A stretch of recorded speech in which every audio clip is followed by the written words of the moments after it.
What is good, everybody? Welcome to a special live edition of the Gold Standard Podcast from Las Vegas and Super Bowl 58. I'm Rob Stats Guerrera. He's Levin Black. Levin, we're in the spacious Luxor studios of our hotel room right now. Yeah, the luxurious Luxor Studios called the corner of a hotel room. Yes. Levin is in a suit for reasons that escape me. He just wants to upstage me, I think. But nonetheless, you do look nice.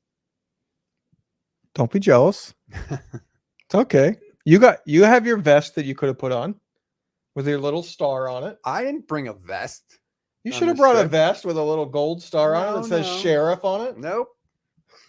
Irresponsible. Andre, YouTube channel member. Shout out to all our YouTube channel members, by the way. If you want to become one, it's less than $3 a month. You get custom emojis, you get membership badges, you get priority comment response. Andre says, Rob, have you had any Mexican food yet? We've gone out to eat together twice. Both times it's been Mexican food, although I did not have a tamale. Yeah, the first restaurant did not have tamales. So when we arrive at the restaurant, we sit down, we get our menus. The first thing I'm doing is looking to see if there's tamales. Today there were tamales, but somebody said, man, I don't really want tamales. I don't. I didn't use that voice. I don't ever sound like that. I don't really know why that was necessary, but I did not get the tamale. I got the, what did I get? Oh, spicy shrimp tacos. They were excellent.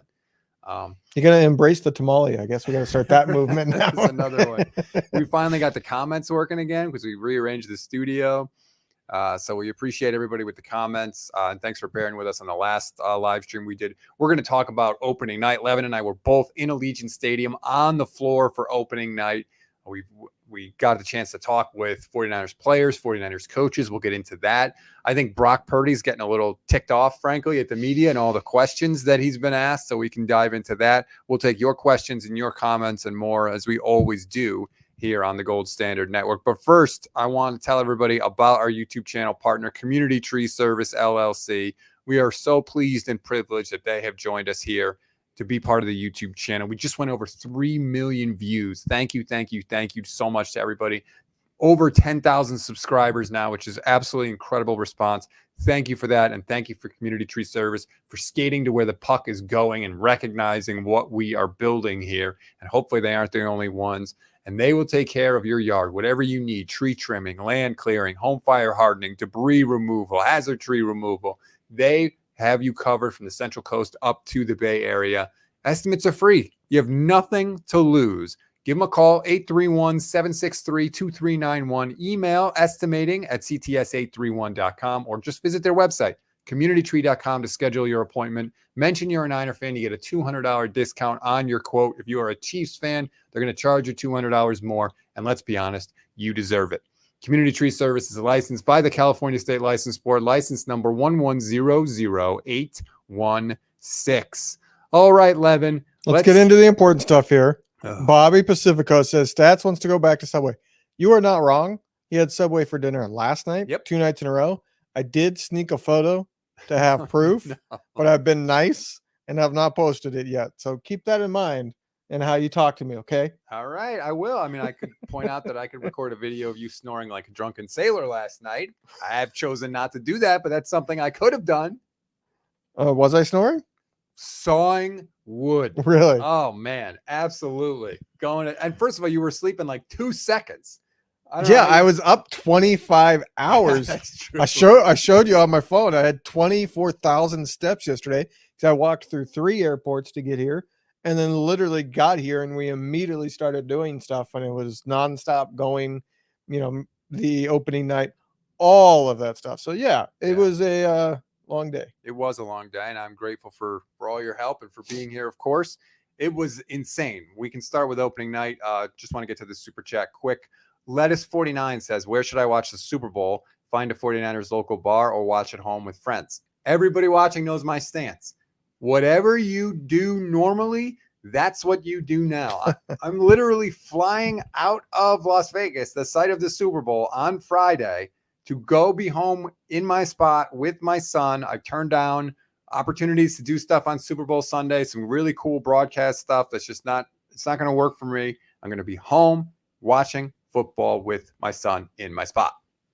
I mean, you can tell the truth. It's just because you want to be able to talk to me after the game. Well, of course. I mean, what would I do if I couldn't talk to you another day this week? Yeah, I mean, you're turning down opportunities to talk to other people so that you can be at home talking to me. I appreciate it. Plus, I felt honestly like I couldn't abandon the audience. Like, it's the Super Bowl. The 49ers are in the Super Bowl. We've been waiting for this all year. And then after the game, I'm not going to be there. Like, I couldn't do it. You can't be the gold standard if you miss the Super Bowl That's instant what I'm react, saying. right? 100%. You know what I'm just realizing? You don't need to wear those headphones because you can hear me just with us talking. We're in the same room. Yeah, why didn't you put yours on? Well, because I realized that right before we went on. You handed me headphones. I know. It's a force of habit. I'm an old radio guy. You don't need to have those on. Andre says Tacos El Gordo for sure. Rob's setting me up here. Saul Valdez says, who is the big spoon? Separate queen beds. Thank you very much. Your wife has entered the chat. She says, I asked Levin if Rob was a freight train snorer, but apparently it was him. It absolutely was him. Like a dump truck going through a nitroglycerin factory. Really? I don't normally snore much at all. Like everybody snores sometimes, but I have been told I don't snore a ton. I think you were probably just wiped out, dude. Like you said, 25,000 steps. So let's take people behind the curtain. Let's talk about opening night. We hopped on the shuttle. We went down to Allegiant Stadium. Allegiant Stadium is awesome. It is gorgeous. It fits perfectly in Vegas. It's black and shiny and lit up. I was really impressed. So first off, they are behind the curtains because they're in the hotel room. Yes. But yeah, Allegiant Stadium is a stadium that was built right. It is puts Levi's to shame. Wow, you're going there. I'm not a fan of Levi's, honestly. Like I feel like they could have been so much more inventive. Like the way it's positioned with the sun is just not smart. You know, you get cooked in one side. It's not a pleasurable fan experience. Put it that way. I've only been to Levi's once. I had a blast. So I think I have, I was willing to tolerate some of that stuff. You were in like a special area. I was in it. Well, we were in the sun though. I got lucky that it wasn't a crazy hot day. But Allegiant Stadium is fantastic. Being able to walk out on the field was really cool. And we were both blown away by how pro 49ers the crowd was. Yeah. It was like a home game. Everybody was blown away by that. Yeah, that's true. Even the Chiefs player, like if you go back and look, the first time Travis Kelce hears the boos when he speaks, he's like shocked. He looks around for a second and he's like, whoa. And then he, embraced it and called for more. Yeah. But even he was surprised, like, what is happening here? Yeah. And like they had a moment where it was Fred Warner and Chris Jones. And then on the other side was Brock Purdy and Patrick Mahomes. And it was hard to understand what was being said on the field because everything was echoing and really the sound just didn't come well down to the field. So like you couldn't even understand what the announcer was like asking them, but he must have asked them to like try to pump the crowd or something because Fred Warner went to pump the crowd, got loud roars. Chris Jones went to pump the crowd and got booed mercilessly. And you saw all the players, those four players, react. Mahomes kind of smirked and laughed. Oh, I should say Purdy didn't react at all. Yeah. Because I even showed you the video afterwards because it's up on our YouTube. But I showed you the video. I was like, watch their faces. Mahomes reacts and laughs. And Purdy, you can tell he's just locked in. He's over it. He doesn't want to do any media. He's ready to play. Yeah, and that kind of dovetails. We can get back to more stuff from opening night. But since you brought that up, and thank you for the kind words, Aaron Rodriguez, I think he's done. I think he got asked again about being a game manager today when we went up to the 49ers hotel. And he's just like, he's starting to like push back a little because I think he's finally just so frustrated with it. And he's basically saying like, look, that's a compliment. I'm doing what's necessary of me. Brock said he talked with Joe Montana and Steve Young, and Joe Montana told him like, just get the ball to your people. Like, don't try to do too much. Right. And I think Brock is at the point is like, can we just kick this thing off so I could shut everybody up? Yeah. I wouldn't be surprised if he makes some kind of sarcastic response in a post game if they win. Yeah. Like I could see him getting on the podium and if he wins MVP saying, boy, I managed all the way up to the MVP, didn't I? Just something to send the message of, all right, I won a Super Bowl now. You all can shut up. Yeah, I would not be surprised at all.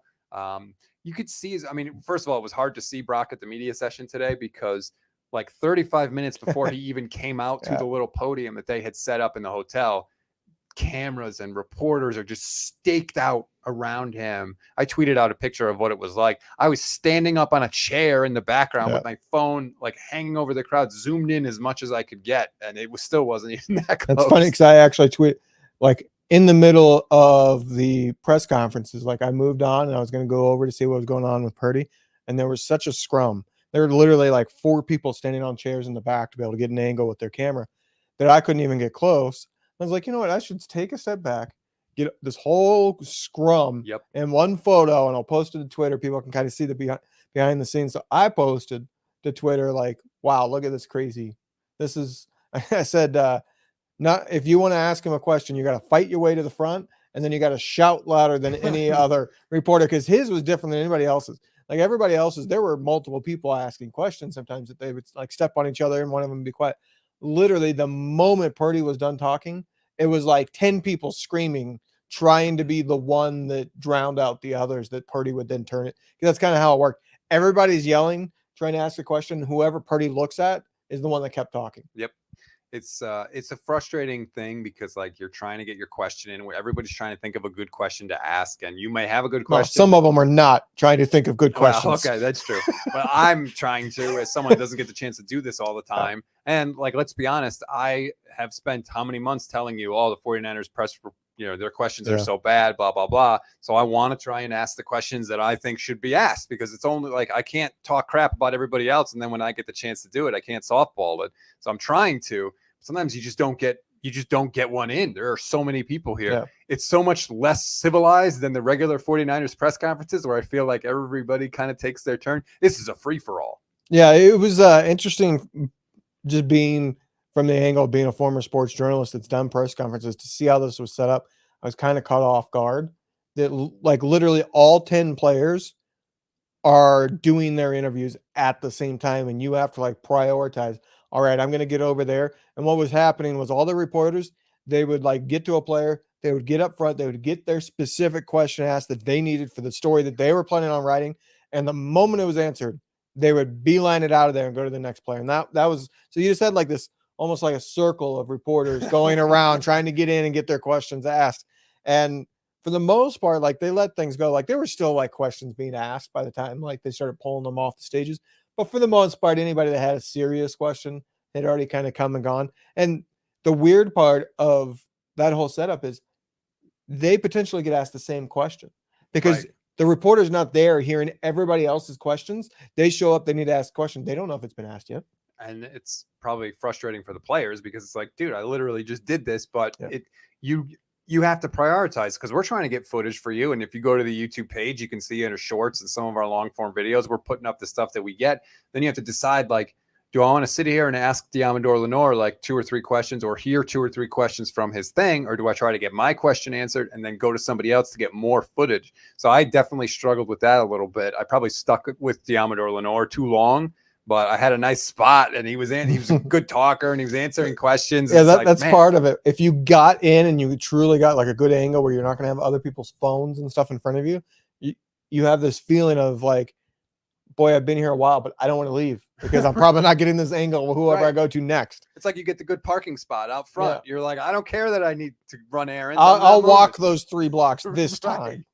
Chris Waddell, YouTube channel member. Thank you to Chris, says, there has to be a costume shop in Vegas somewhere that sells a Woody costume. Any gambling so far? Levin has gambled. I have not gambled a single cent since I've been here on Sunday night. Well, you did gamble a little bit because you invited me here. Well, that is true. That was a roll of the dice for sure. I've gambled very little, to be honest. We have not had the free time that I anticipated. I expected like, we're going to be busy during the day, but our evenings would kind of be to our own vices in this city. No, it's literally like we were busy doing stuff until like midnight last night, a little bit after for you with 49ers and 5. Yep. And like I got in, I think I got to the hotel at like noon. Yep, I think and we were nonstop going, doing like we took one break for dinner, and that break was like literally we're walking back from something, and on our way from between where all the media stuff is and where the media hotel is, it's all connected with these tunnels, and those tunnels have restaurants in them and shops and stuff. So we just stopped at one of those on the way. So it wasn't like okay, let's get in a Right. taxi and go to a restaurant or anything. No, it was like we stopped, we ate for half an hour, and then we moved on and started doing stuff again. And today we've been going like, I got woken up by him starting to record bully ball, saying hi to Jason and stuff. And I was like, oh, I guess it's time to get up now. Nice. Yeah. And it's been like pretty much nonstop since. And it takes 15 minutes to walk from our hotel to the Radio Row. So like every time you want to go, it's just a literal 15-minute walk. Then you get there, you do what you got to do. Then if you want to come back to the room to upload stuff, because they wouldn't give us a table, so we have nowhere we got to come back to the room. That's part of it. Is if we had gotten a table, we would be sitting there getting all the videos put up. But instead, we have to get back to the hotel room to do it. And look, we're grateful to have the press pass. I don't mean to complain. Obviously, we're super excited to be here, but that is something that we didn't anticipate, and it's it's a little obstacle, but we're working through it. Yeah, I mean, it's caused us to have phone dilemmas because we're doing a lot of work on our phones, uploading, filming, and both of our phones will be like getting close to death, and we don't have a table where I anticipated, charging won't be a problem. Like my wife, we have like little portable charging things. I actually have like a portable solar charging thing that I bought in case like you lose power for 2 days. I can still charge my phone at least type thing. And I was like, maybe I should bring that. And I was like, you know what? No, we're going to be sitting at a table. I'll have an outlet. I can keep my phone charged at all times. Now that was a big mistake because both days it's been like, I need to go back to the room just to charge my phone some. That's why we left media night, because we were using our phones to film. And our batteries just died. So we were like, well, we literally can do no more good here. So we must leave. Modelo Time 1999 on Twitch. Shout out to the Twitch fam. We love you. Says, I don't know whether to ask Levin a question or hand him a hot towel. You can do both. Why not both? Edgar, YouTube channel member. Shout out to you, Edgar. It's great to see you together. Don't know if you survive, but should do this more often. Here's a little something for Tamales. Go Niners. Thank you very much, Edgar. We appreciate it. It is really cool to get to be in the same room and do a show in the same room. I'm enjoying it very much. Although I will say, Levin, I did notice you committed a massive, massive man violation earlier. Do you have any idea to what I'm referring? No clue. Huge violation. I don't remember. I don't know what it is because I waited for you to leave to go to the bathroom. No, I don't remember where we were, but I think it was while we were waiting for the Niners press conferences to start. We both went to the bathroom. We walk in the bathroom. There's a wall of urinals. There's one guy at the urinals. Levin walks up and goes right next to the one guy in the men's room and uses that urinal. Did you notice I went all the way down to the other end to be separate from everybody? So when we walked in, there was one guy leaving the urinal that I walked up to. Two, I heard people behind us when we were going in. So I thought there was a group coming in. I was like, well, it doesn't matter. All of these are about to be taken. And then it turned out like they must not have come in the bathroom or chose to go elsewhere.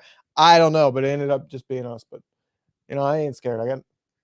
That's easy there. Somebody's going to look over. Somebody's going to look over. It's not going to be me, but I don't care. I think what happened was they saw you, first of all, that you went into the urinal that was just used. That's weird too. And then they were like, wait, he's going right next to this guy. Forget it. We'll go later. I went all the way down to the other end.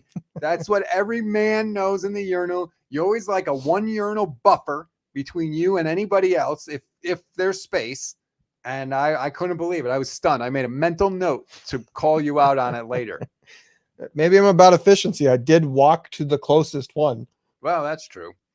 Chris Waddell is back. Thank you very much, Chris, for the super chat. We appreciate it. What is y'all's view on the new narrative that the 49er fans are being so aggressive is motivating the Chiefs? Are you also noticing a ton of 49er fans love the support we seem to have? Hopefully this game is the same thing. So I will say Travis Kelce at first was like taken aback at media night, but then I think he was like, all right, bring it on. I think they are getting a little juiced up. I think so. Like, I don't know if it was Chris Jones. One of the players, I think it was Chris Jones, said that, when did we become the villain? Yes. But then he said something like, but we love it or we're embracing it or something along those lines. Like, yeah, it's almost something to keep it exciting for him, because that was one of the big takeaways from media night. Like I told you walking around, because we did separate for most of media night, but I heard so many outlets from the people that have clearly been to, like, they go to the Super Bowl every year, like national people and stuff. They said, you can tell the Chiefs have been here 4 times in 5 years because they're over it. They're bored.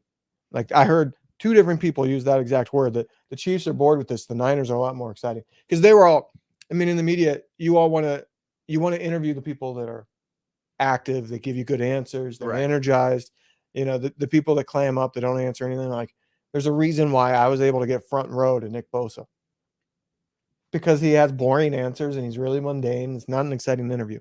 They were talking about, like, the Niners are enjoying this a lot more. They're much more into it. They're much more lighthearted. Whereas the Chiefs are very much like, I'm here to answer your questions and get out of here, because I know it, and it is true. Like, so opening night is a little different of interviews. You get a lot of weird questions. Like, Mahomes was asked for his best Kermit the Frog interview, which you can tell if you've seen that video. He did not like that question. And he said, I'm talking, so that's it. But he was definitely annoyed. He's probably been asked that every single year at this thing. Yeah, I said to you, it's not the first time he's heard that, and it's probably not the first time at a Super Bowl that he's heard it. And yeah, we hear people talking. We're on the media shuttles. We're sitting around other people in the media, Mayoko, Mike Silver, all these people. We hear them talking, and yeah, it's the general consensus is the Niners were more into it, at least on opening night anyway. Yeah, they were much looser is the way I would put it. Like, they were ready to have some fun at media night, or opening night, I should say. Whereas the Chiefs, we kind of got there. We didn't see all of the Chiefs interviews. Yeah, but they did seem like a little more like serious, I would say. Yeah, I think so. Also, lesson learned. So the NFL does a really good job of, they send you the schedule every day. Here's what's happening, when, how to get there, all this stuff. And the schedule said there was supposed to be an hour between the end of the Chiefs media and the 49ers media. And there was food there at the opening night. You can go out to an upper floor and they had food for the media. So we got there right at the end of the Chiefs. We stayed a little for that. And then they left, and we were like, all right, why don't we go up? We'll get a quick bite to eat. We'll come back. Charge our phones. Right. Because nothing is going to be going on down here.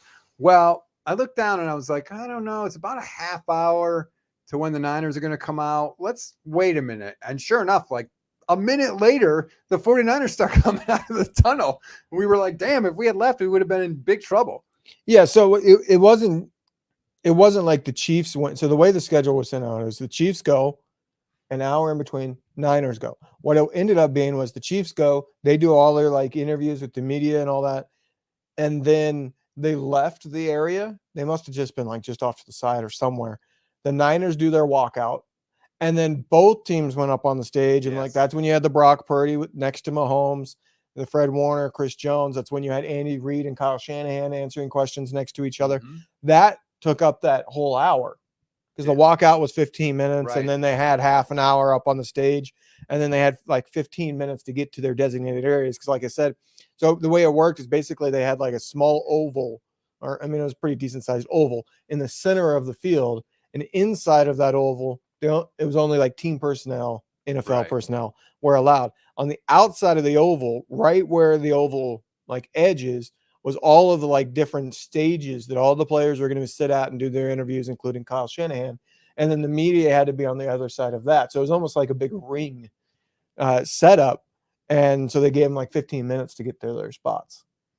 It was a scene that I knew what went on because I watched it on television before. But when you're there, they have the players that have the little podiums, and then everybody else in the team is just walking around. They're wearing like jumpsuits, and they have the number on them, which thank God for that. That was helpful.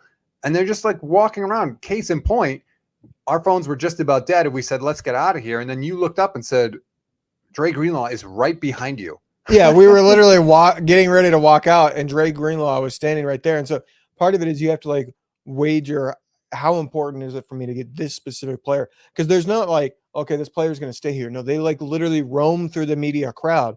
So they might be, in this spot, and then 15 minutes later, they're way down here, and there's 100 people between the two spots. Right. And like we both struggled, let's be 100 here, recognizing them, because it's different when they're not in shoulder pads. They don't have the helmet on. They look different than you would anticipate. Some of them, like some of them were definitely like, yep, that's as big as I thought he would be. Some of them were like, wow, he's not much bigger than I am. Well, Dre Greenlaw, I mean, like, so you said he's right behind you. I turned around. I mean, I'm looking at him eye to eye. I'm 5'10". We were eye to eye. You can watch the video. It's up on the YouTube channel. Not now. This is our time. Go watch it. Check it out. It's not very long, but I'm standing there eye to him. And part of me in my mind, I'm thinking of questions, but I'm going, this guy is like, will take your soul with a tackle, right? The Yeah. most physical tackle on arguably one of the most physical defenses in the NFL. And I'm looking at him and I'm like, this guy is not that much bigger than me. And of course, he's way more muscular. Yeah. But it's just, I think with him, it's all speed, first of all, and desire. And he just crushes people. Well, like he looks bigger than Warner on the field. So that's what caught me off guard. Like we didn't catch Warner because he was on he was on a stage. But I that was my thought. It was like, okay, if he looks like this, what does Warner look like? Yeah, and I didn't see Warner. Now Warner, I think's taller, but like, granted they're wearing like hoodies, right? But I was kind of surprised by like you couldn't.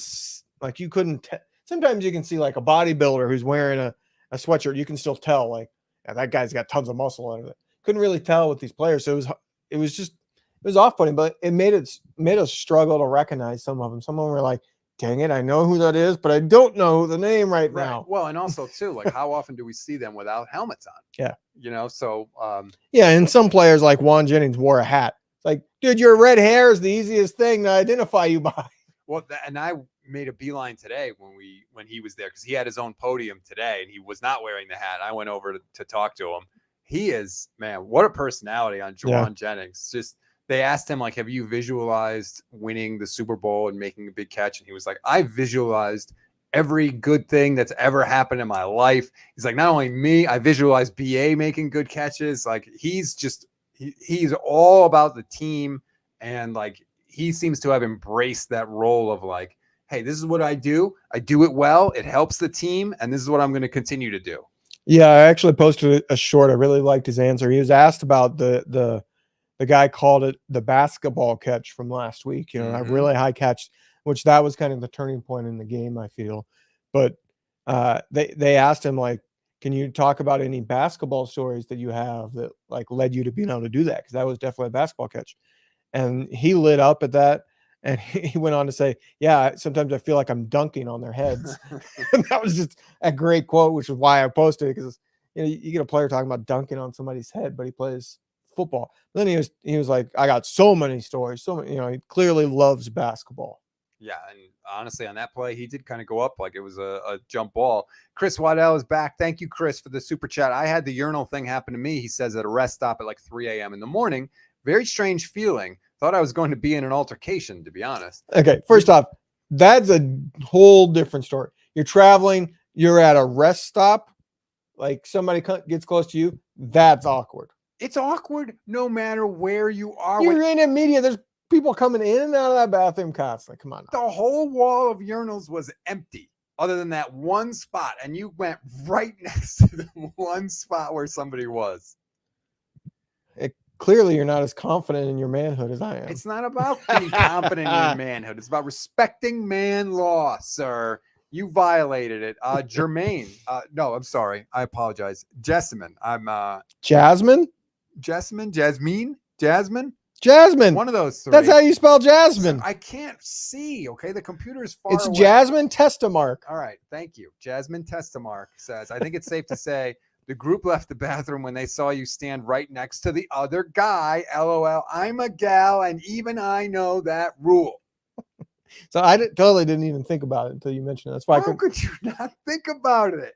I don't know. My mind was elsewhere. We were about to have the Kyle Shanahan press conference. I wasn't thinking about it. Do I think about it in normal instances? Yeah. Do I so at work, there's 3 urinals. When I walk in that bathroom and somebody's at the middle one, well, I speak up and I go, really? You got to pick the middle one? I've gone in the stall in that situation. If there's 3 urinals and somebody's in the middle, but the stall is open, I go in the stall. Even if I would if I was at like a bar or something like that, but at work, there's no secrets at work. I don't know what kind of office you're in. I work from home. Okay, I'm in my basement. Well, there's definitely no secrets if you work from home, because the secrets would be from your wife and your kids. Carol Black says, guys, talk football, not urinals. Who's chiming in there, Levin? Yeah, I don't think my mother likes me talking about going pee, I guess. Well, she got over that when I got out of diapers, I guess. Carol, I'm sure you raised a good man, but he's got to refresh the man law. You just, you got to study up on that. You don't want to make sure we got a lot of days left here in Vegas. You don't want to have, an awkward situation. I'm looking out for you. Yeah. I'll be watching what you do. See if I can find something. Well, we don't always have to go to the bathroom at the same time. Well, that is true. I mean, we didn't even hold hands, so at least we got that going for us. We have so much coming up on the channel. I interviewed Jeff Saturday today over the phone. That's going to go up. That's going to be an audio only podcast because he's not here. So he could only do it over the phone. That's going to drop a little later tonight. Levin's going to interview Alex Smith tomorrow, I believe. Yeah. That's going to be a phone or two, but that'll be up on the channel for you. Definitely excited about that. Levin had a nice little moment with Willie Snead last night. And, well, I'll let you tell the story and then I'll tell my takeaway from it. So Willie Snead went to Ball State. I went to Ball State. I graduated, and the following year he was a freshman. So he was like the next star that came in right after, as Niner fans of a certain age will remember, Nate Davis left and became a Niner 5th round draft pick. So I walked up, and there's a cheer that Ball State does after like every first down, and they go chirp, chirp because they're the Cardinals. And so I walked up and said, chirp, chirp, which he immediately lit up because I knew it's kind of the equivalent of boiler up if you're more familiar with that one from Big Ten. And he kind of lit up because it's pretty much a signal right away that, okay, this is another Ball State person. And there's not too many of us. And that's what I said. Like, I thought I had just had to come over and say hi as 2 Ball Staters at the Super Bowl. Not exactly the most common thing. There's not many of us out there. And then we just chit-chatted. You know, he talked about like the Nate Davis was the reason he committed to Ball State, the run that they went on. Put it this way, at one point they were 12-0, ranked 12th in the country. They had never been ranked in the program's history prior to that. They'd only ever been to 2 bowl games ever prior to that. So like Nate Davis was huge to them.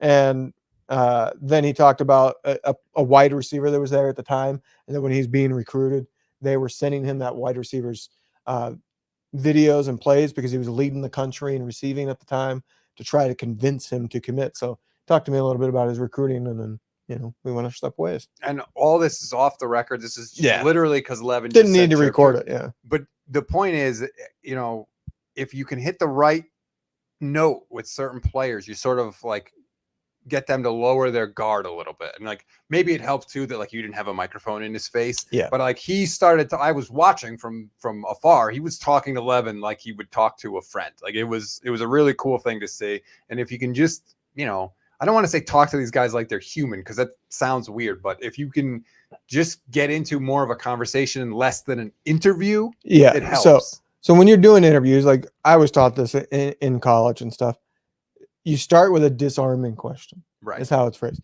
You ask a question that's not about the topic you're really looking for. You know, normally it's something that like they're passionate about, something in their personal lives. Warm them up a little. Or like if you really know them, you can ask about their wife or you know, their husband.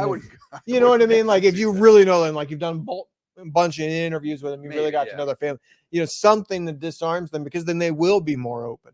And I mean, I wasn't going to interview him, but you might benefit from that on Thursday, because I've already warned you, when we do Drew Brees, like I was born in West Lafayette, Indiana. That's where he played college ball at Purdue. I was in high school while he was at Purdue, and I had season tickets during that period. I lived a block away from the stadium. Yep. Like my yard, the way I made money in high school, during home football games, I could fit 12 cars in my yard at $20 a pop. Damn. So I'd make $240 in a weekend. So like the only houses that do that are the houses that are right next to the stadium. Right. So like I have phrased it before, and I'm not going to tell him this because it's going a little too far, but Drew Brees is my last childhood sports hero. Yeah, maybe not. Don't tell him that. But yeah, I'm going to disarm him by saying, hey, West Lafayette, born and raised, went to every single home. I spent most of my days. I went to every home game while you were at Purdue. And I saw the comeback against Ohio State when he threw a last-second touchdown to upset Ohio State, all that. And then you're going to do an interview with him. So maybe he'll have his guard down a little bit. Chilling out, maxing, relaxing, all cool. It's either that or he's going to be like, oh, cool. And he'll be like, oh, all right. I guess we're not. That's the end of that one. Shooting some b-ball outside the school. Yes. A couple of guys. Yes. I went to West Lafayette High School. We have a version of that song made for our high school. Of course you do. Chris, what else did you guys get Drew Brees? That's coming up Thursday. Drew Brees, Max Crosby. Mina Kimes hopefully is going to join us as well. Mike Golick Jr. We're trying to get as many guests for you as we possibly can. So we got some big things coming up. What are you chuckling at? The comment you starred. Oh, here. Well, I'll throw it up on the screen. Pasta of my domain says, you guys going to the media party, Lombardi's flexing that he's off to that. I don't know why that's a flex. Anyone that has a That's why I credential chuckled. to the Super Bowl Yeah. gets invited to the media party. It is a 5-hour-long party Right. at where the Grand Prix was, so a massive venue.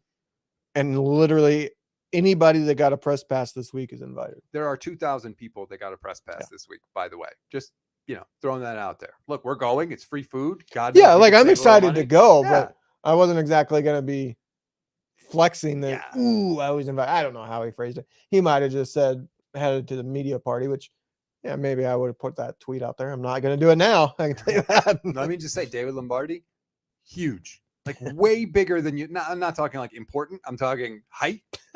He's huge. He's a big dude. Yeah, he's a big dude. I saw him and I was like, maybe I shouldn't criticize him as much because he looks like he could pound me into the ground. No, the person that can like pound you into the ground is Brad Graham. Yes. Met him earlier. Like, couldn't have been nicer. I mean, you called me out on it, but I was like, geez, dude, you make me feel small because he's like probably 6'2", 6'3". He's an offensive and he's lineman. pretty muscular too. Like he's got a lot of like well-built body. He's a very strong built person. And I was like, okay, I feel small around him. And I said, dude, you are like a really big guy. And of course, Rob chimes in. Well, what do you expect? He's an offensive lineman. Yeah. Anytime I can make you look silly. See in how public. perfect that impression is. Yeah, shut up. And it was nice to see Brad. Somehow we didn't see Brad during opening night, which is weird because you see like everybody. And he's got a custom awesome hat, by the way. I'm very jealous of his hat. I'm not going to lie.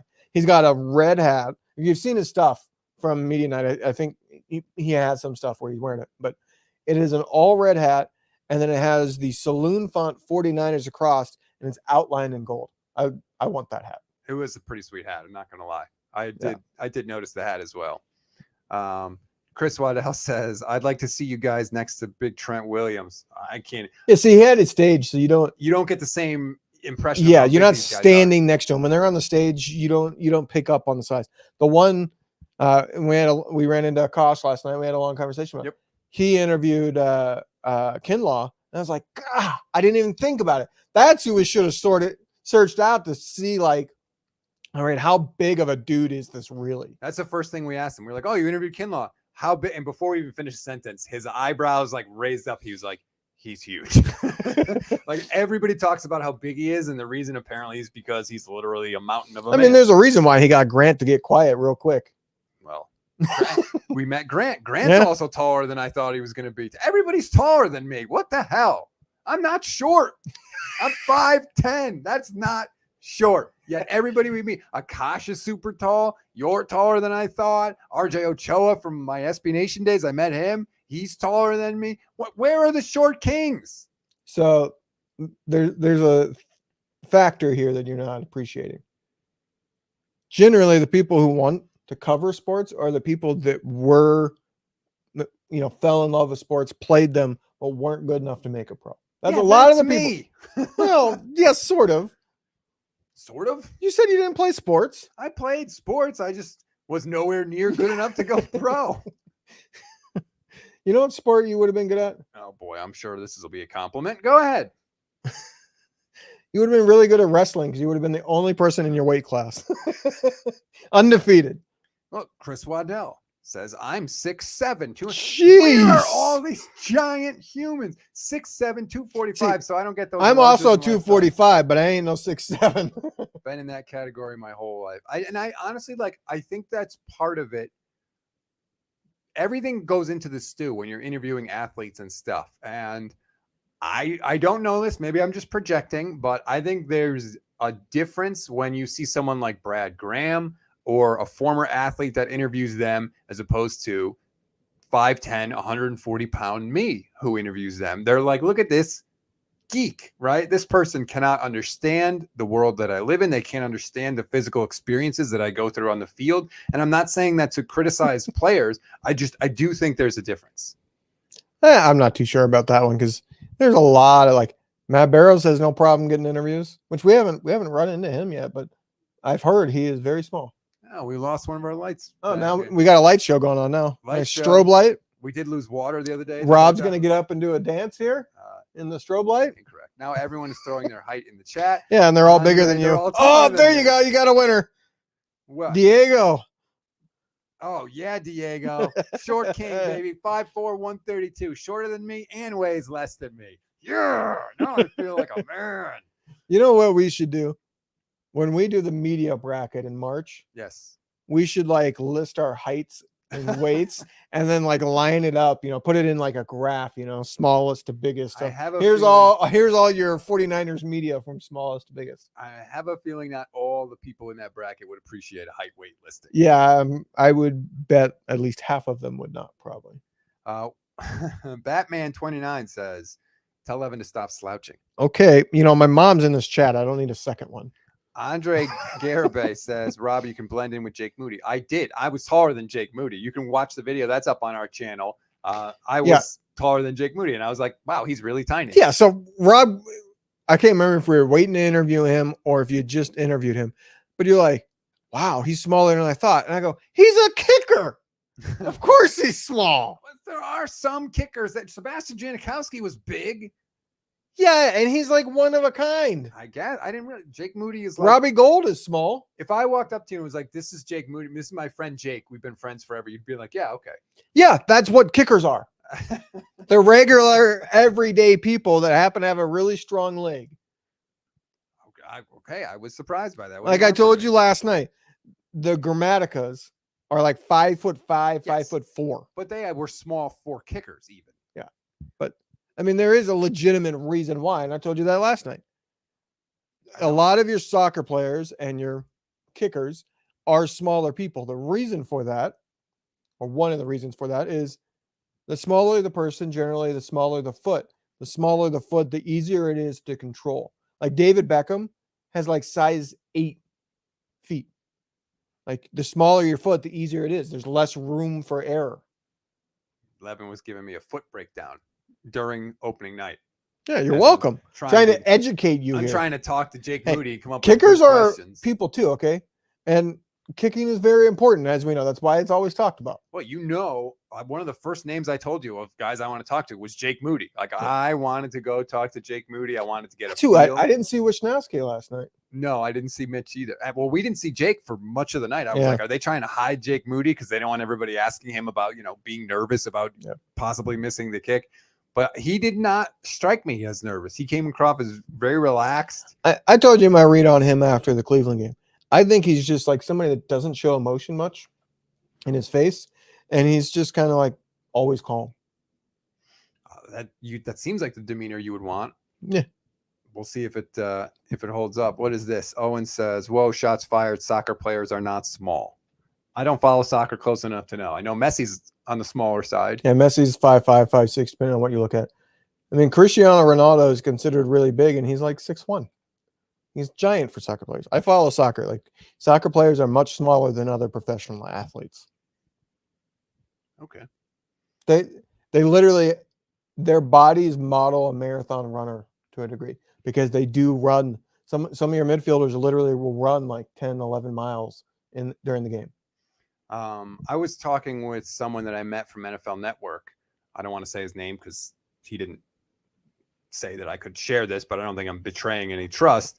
But he pointed out that he thought the 49ers defense significantly took a step back when Cleveland Farrell got hurt. And I remember the nugget about Cleveland Farrell was when they looked at his tracker during the games, they said that he ran around more than some of the skill players. And so maybe when we talk about like the effort and the pursuit and that kind of thing, like maybe he was making up for a lot of the other guys. It's very possible. Cleveland Farrell was really good against the run. And where the Niners have taken a step back since he got hurt is against the run. And Chase Young is not good against the run. It is what it is, but that's who they've had to go to him and Randy Gregory, and both of those people have struggled against the run in their careers. And they better get it straightened out because Pacheco's going to be a handful on Sunday. I just want to remind everybody we got over 200 people watching. Thank you. Please like and subscribe to the channel so that more people can find us. If you've gotten any value out of anything that we do, please like and subscribe, share, tell a friend. That is the best, absolute best thing you can do for us. Or leave a 5-star rating and review on Apple Pods. We're trying to get our rating up on Apple Pods. We're trying to climb the charts on Apple Pods so more people can find us. It's really hard for people to discover new podcasts, not YouTube, just standalone audio podcasts. So if you want to help us out in any way, please do that, because it makes a big difference. Absolutely. Like that's when you first struck out on your own, we climbed up those charts. Yes. Because we got so many reviews right off the bat. I can't remember exactly where we ranked, but I tweeted it out. There was a point where we jumped into the top 10 for all sports podcasts in the United States. That helped us get the subscribers so that Rob could continue working out of his basement and now a hotel room. So I'm moving like, up slowly. it's been a while. And the problem is, like, a lot of our listeners have already reviewed, but you can review again. And those reviews are a massive factor in where you rank, because it's not just strict downloads. You know, like, our numbers are good in terms of downloads. Yes. It's the fact that we're not getting reviews anymore, which is why Rob doesn't read reviews in every show anymore, because the reviews have been few and far between. So if you can, I know everybody's busy. I know everybody every show asks it of you. We appreciate if you take the time. I promise you we'll read it on the show. Chris Waddell says Javon Hargrave has historically been bad against the run as well.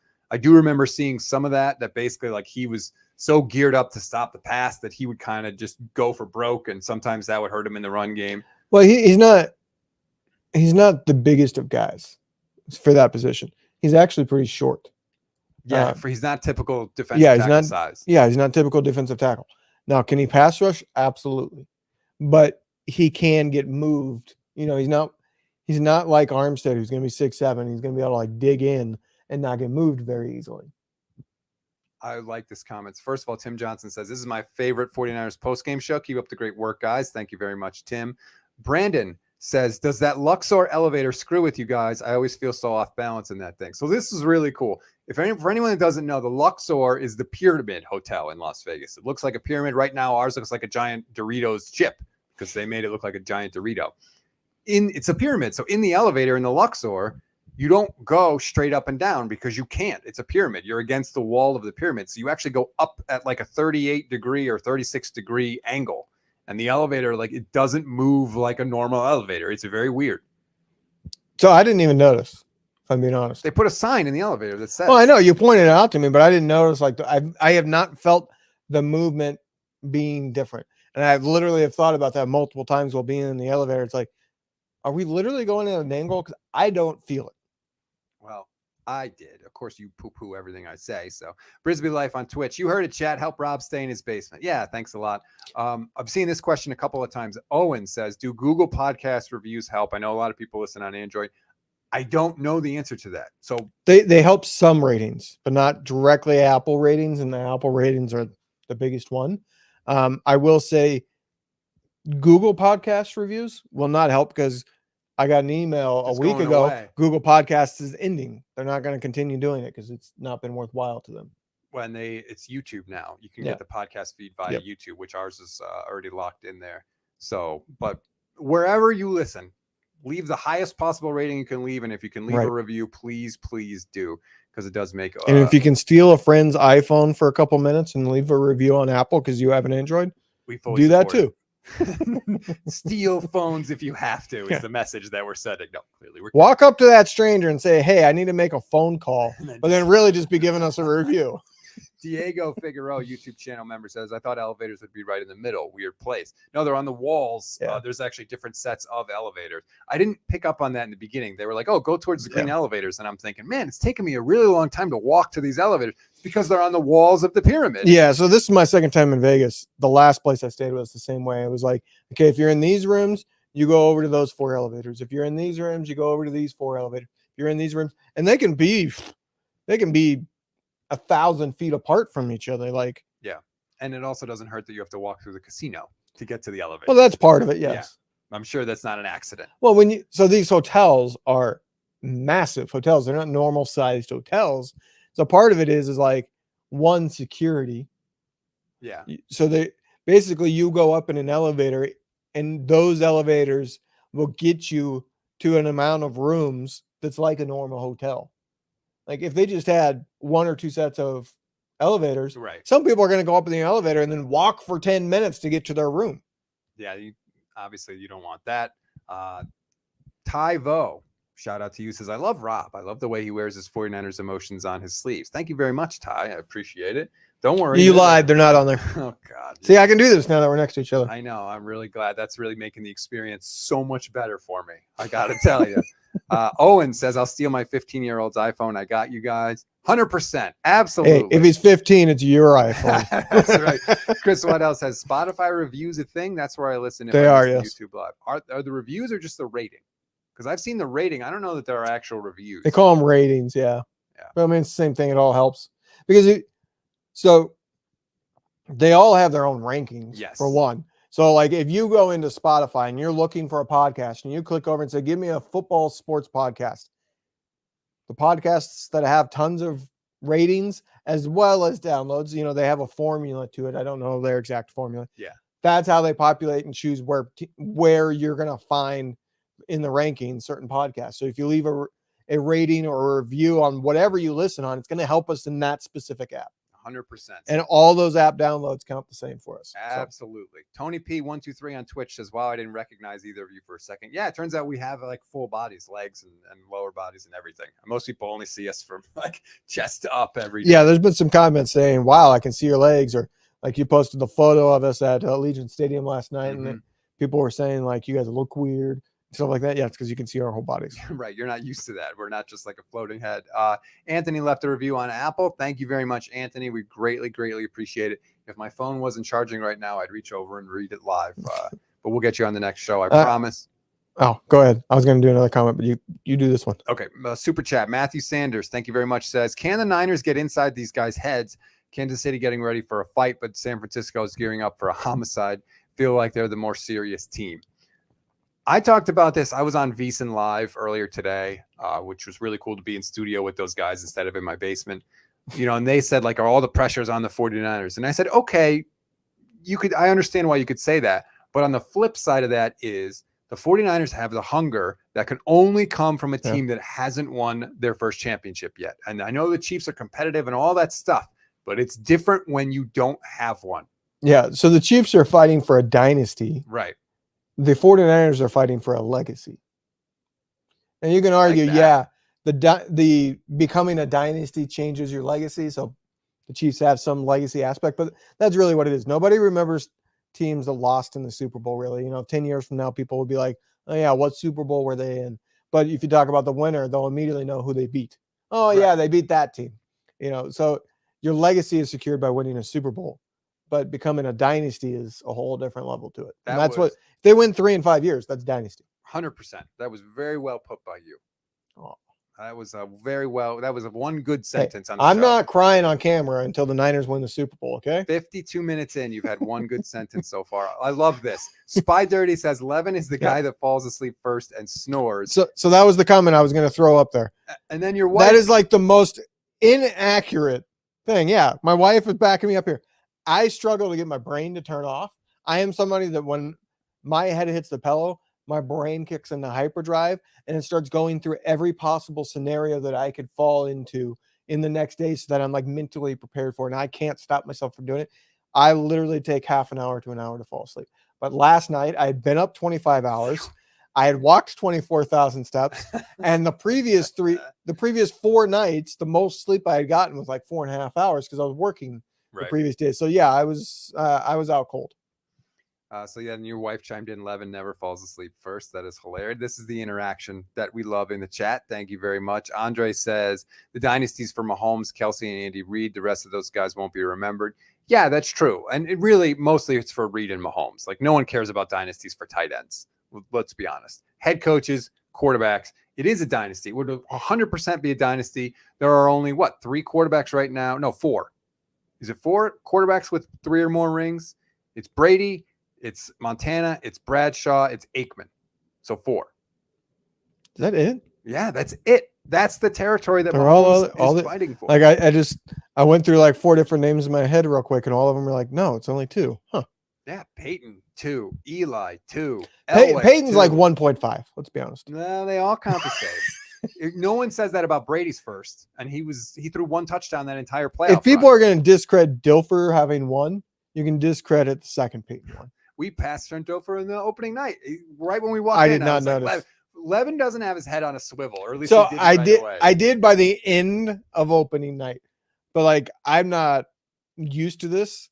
So like I am somebody that when I walk around just in my personal life, I don't look at the people around me. Like I pay attention to where they're at, like safety wise, I'll be very aware where people are around me, but I'm not making eye contact. I'm not looking at their faces to figure out, is that somebody I know or anything like that. Like I don't look at people's faces much. And so I was kind of in that mode in the beginning of open night, and Rob's going, "Oh, there's so-and-so." And I go, "Where?" There's Brian Billick. Oh, yeah, over and over. Yeah. There's John Tapper, the guy from Bar Risk. I think his first name is John. Yeah, I think John Tapper. As we were walking in, I was like, there he is right there. Although I did see Brett Kirshner or Bert Kirshner before you did. That's true. He was there from the Two Bears podcast. And I saw Cam Inman walk by. It kind of became a joke on opening night because he walked by, and I said, "Oh, there went Cam Inman." And Rob goes, "Where?" And I go, "Well, he walked by." And then like 5 minutes later, it happened again. He didn't see again. 5 minutes later, it happened again. He didn't see again. Then he was doing an interview. I think it was the Greenlaw interview. And Cam walked by behind Rob while he's doing the interview. And I started giggling while I'm filming. Tim says Aikman has 3. He didn't win 4. I know. I said 3 or more. Yeah. There are only 4 quarterbacks that have 3 or more. Mahomes would be the 5th if he won. Like that's a big deal. That's not nothing. It's not like, oh, just another championship. To vault to that level before you're 30 years old for Patrick Mahomes would be insane. Andy Reid would then have 3 rings as well. There aren't that many head coaches with 3 championship rings. Bill Walsh. I mean, he'd be up there with Bill Walsh, for God's sakes. Or does Bill only have 2? No, Bill has 2. He has 3. 3 or 2? Why am I not remembering this? He has 3 and Seifert got 2. Yeah, you're right. Bill has 3. Sorry. I'll put it this way. If the Chiefs win, I think you got a very sound argument that Reid has knocked somebody off the Mount Rushmore of head coaches. Man, I mean, he's the greatest offensive mind of his generation for sure. 3 Super Bowls. He's going to be top 3 in wins. I can't remember where he's at right now, but he's going to be basically right behind Shula and Belichick by the time he's done. Well, then not only that, he's got, he would have 3 wins, but he would have 5 appearances. Yeah. That's to get to 5 Super Bowls. That's incredibly impressive. So yeah, they do stand sort of on the edge of a historical achievement. Carol Black says, maybe you'll run into Steve Young.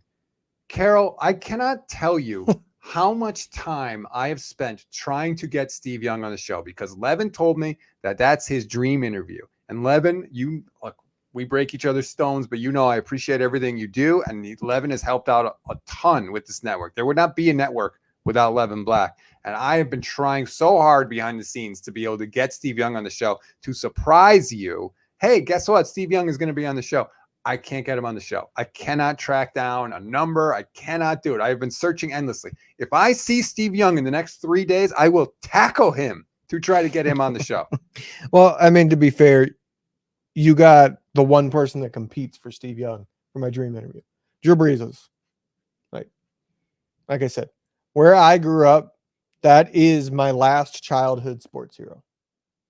Now, Steve Young was the biggest sports hero in my life, him and Charles Barkley. But it's just those two, everybody wants to talk to their childhood heroes. Yes. I did it with Jerry Rice. Like I would lose my crap if I got to talk to Charles Barkley. I wouldn't be able to tell him about it because the funny thing about Charles Barkley is he flat said many, many times back when he was playing that I'm an athlete. I'm not anybody's role model. Sorry to interrupt. For everyone in the chat, I'm aware that Larry Krueger had Steve Young. I am very aware. Trust me. I saw it. I let out multiple expletives because I wanted that to be our show. I am aware. Thank you, though. Thank you for rubbing it in. Maybe I should go to Larry's network. All right. That's going to be it for this edition of the show. Andrew, thank you very much for the super chat. We appreciate it. I know Larry had him, and it bothered me. Like, I'm going to be honest. I just said this to Levin before we started. I love and respect the 49er content community that we have here. It is awesome. There are so many really good content creators. Jesse, Brad, everybody here at the Gold Standard Network, Kyle Posey, and many, many others that I haven't named. And I love and respect them. And it's been great to be a part of this community, but I want to beat them all. I want to be number one. Chase Sr., who's, miles and miles. He's in another stratosphere ahead of where we are right now. Yeah.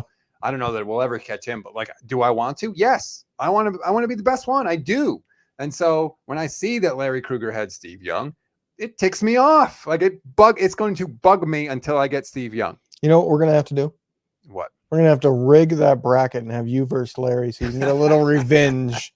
Either that or it'll backfire. I honestly don't know who would win that one because he does have a pretty large and loyal fan base. And he's got a lot of years in the market, building up a relationship with people. We're going to have to spend some time on that. I know. The bracket is going to be because much bigger last year we kind of, it was a last minute idea of yours. I said, hey, that sounds great. And we came up with a way to do it that I could create a survey on Google so that the results are not like people being able to see the results live and try to skew it for their person and things like that. And it was a great success, but we did not spend enough time to sit down and go, let's make sure we don't miss anybody. And I actually I was going back trying to find something in our text here last week. And I got back to when we were finalizing that bracket. And I take part of the blame because you literally sent me the bracket and I said, looks good. I don't see anybody missing. And we were so wrong. We were so wrong. There were so many people that we should have added and we left off. And we're going to try and do much better this year. It is going to be a bigger thing. That's going to be fun. Eric Crocker is the reigning champion of that, by the way.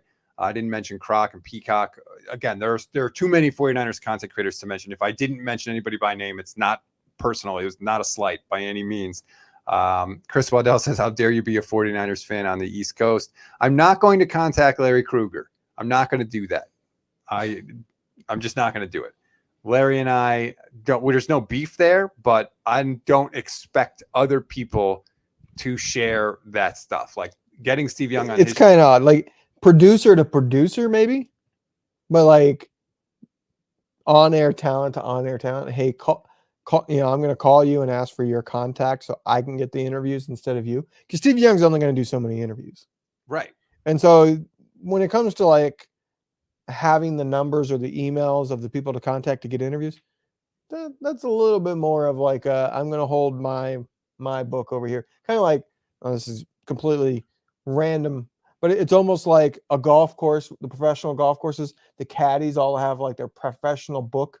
They like details and they have all these little notes. And that's one of the highest valued things. Like Nick Faldo, when he quit playing the Masters, he sold his notes book for the Masters for tons of money to one of the other professional because he was known as the guy that like knew every nook and cranny of the golf course. That's pretty cool. And so so that's kind of like getting the hookup and knowing how to get a hold of some highly desirable interview is you kind of keep those a little more. It's a really cool community that we have here and I love it, but we are all in a sense in competition with one another because there are only so many listening hours that everybody has in a day. So anything you can do to make your channel, your podcast more unique, that's a benefit to you. And so I'm not going to go to Larry or anyone else and say, hey, help me out.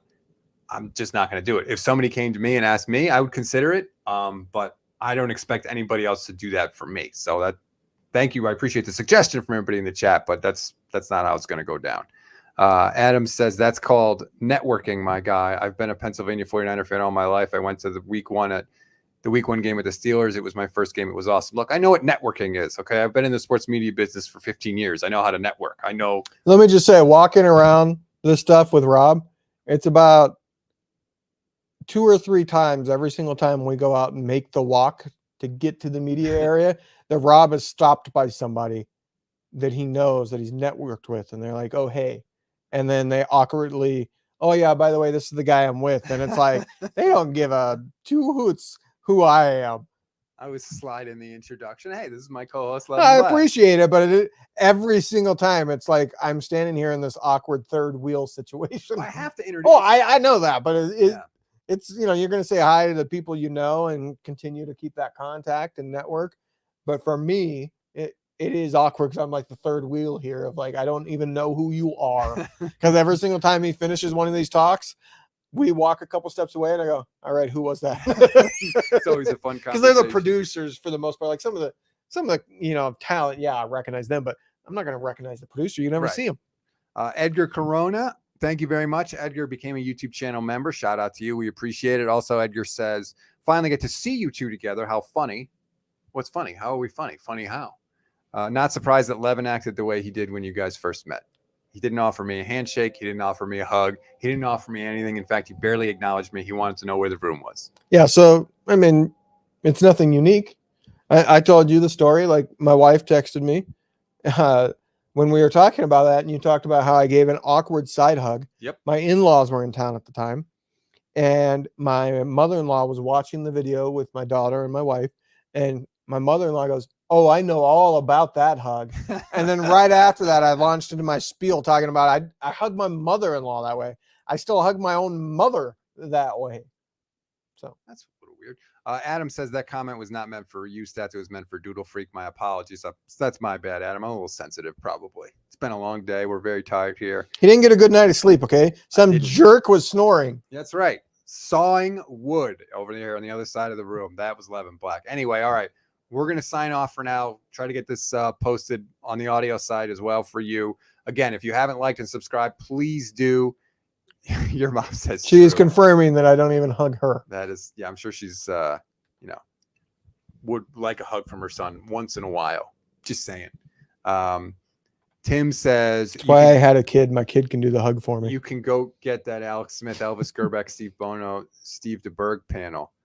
You're going to talk to Alex Smith tomorrow. So looking forward to that. Plenty more to come. Like we said, Mina Kimes, Michael Jr., Drew Brees, Max Crosby, Matt Barrows is going to be with us. Tracy Sandler is going to be with us as well. We're trying to load up as many guests as we can while we are here. Make sure you are locked into the channel. Like, subscribe, hit the little bell, get notified. I promise, if you're new to the channel, thank you very much. Just give us a chance this week. I promise you, we will earn your time.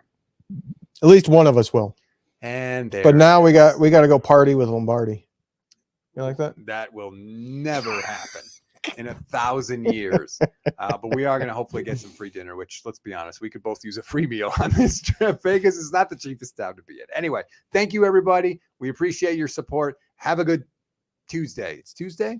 Yeah. Yeah, you're like me. I've been losing track of my days too. We'll talk to you tomorrow.